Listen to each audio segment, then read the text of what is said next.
PM Modi की पाकिस्तान को सख्त चेतावनी। आतंकियों का साथ देने वाली सरकार भी आतंकी कहलाएगी और आतंकियों के खात्मे तक ऑपरेशन सिंदूर जारी रहेगा, प्रधानमंत्री मोदी का कहना। बड़ी जानकारी। प्रधानमंत्री मोदी की पाकिस्तान को सख्त चेतावनी। आतंकियों का साथ देने वाली सरकार भी आतंकी ही कहलाएगी। आतंकियों के खात्मे तक ऑपरेशन सिंदूर जारी रहेगा।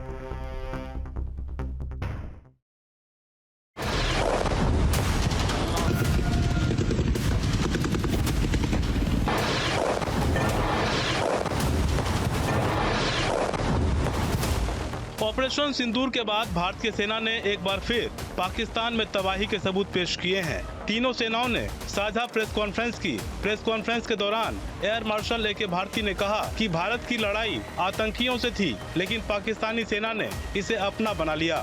उन्होंने कहा कि पाकिस्तान की फौज ने आतंकियों का साथ दिया, जिसकी वजह से जवाबी कार्रवाई में पाकिस्तान को भारी नुकसान हुआ है।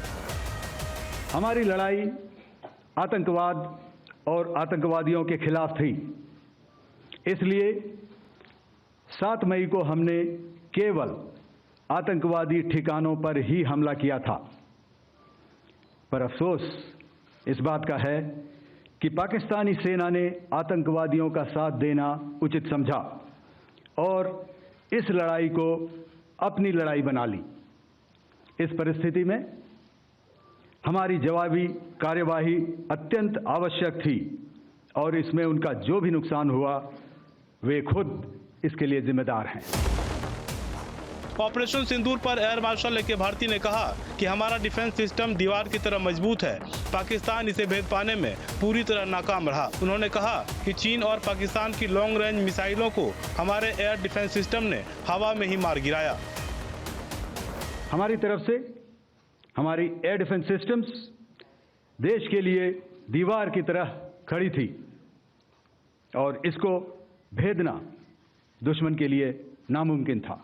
हमारी एयरफील्ड्स हर प्रकार से ऑपरेशनल हैं।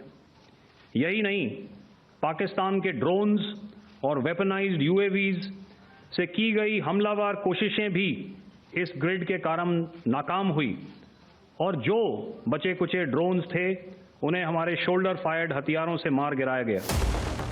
दूसरी ओर DGMO lieutenant general Rajiv Ghai ने पाकिस्तानी सेना को निशाने पर लिया। उन्होंने कहा कि पाकिस्तान के पाप का घड़ा भर चुका है। अपने नागरिकों की सुरक्षा करना हमारी प्राथमिकता है। उन्होंने कहा कि 9 और 10 मई को पाकिस्तान का हमला पूरी तरह फेल रहा। सेना ने सरहद पार किए बिना ही पाकिस्तान को धूल चटाई। हमने अपनी एयर डिफेंस की पूरी तैयारी पहले से ही कर ली थी। हमारी इन्वेंट्री में शामिल counter manned aerial systems, electronic warfare के साधन और एयर डिफेंस वेपन्स का इंडियन एयरफोर्स के इसी प्रकार के सिस्टम्स के साथ एक अनोखा मिश्रण किया गया। इसलिए आपने देखा कि जब जब पाकिस्तान एयरफोर्स ने हमारे एयरफील्ड्स और लॉजिस्टिक इंस्टॉलेशंस में 9 और 10 मई की रात को लगातार हमले किए, वो इस मजबूत एयर डिफेंस ग्रिड के सामने विफल हो गए।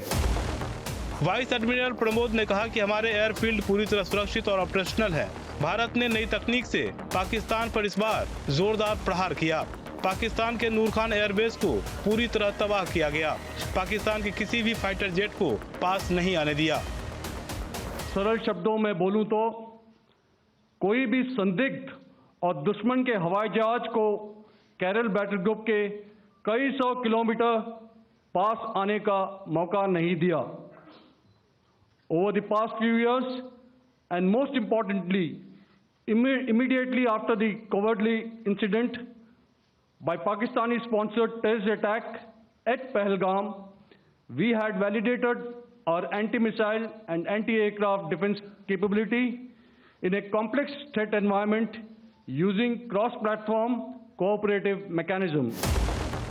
वहीं न्यूज नेशन के सवाल पर एयर मार्शल ए के भारती ने रामायण की लाइन दोहराई। शुरू किया श्री रामधारी सिंह दिनकर जी की कविता से, हमारे राष्ट्र कवि रहे हैं, और क्या संदेश दिया जा रहा है। तो मैं बस आपको रामचरितमानस की एक कुछ पंक्ति याद दिलाऊंगा, आप समझ जाएंगे। तो याद कीजिए वो पंक्ति जो है, विनय न माने जलधि जड़, भय 3 दिन बीत, बोले राम सकोप तब, भय बिन होए न प्रीत। तो समझदार के लिए इशारा ही काफी। भारतीय सेना ने साफ किया है कि पाकिस्तान ने सीज फायर तोड़ा तो मुंह तोड़ जवाब देने के लिए सेना हमेशा तैयार है। Team news state.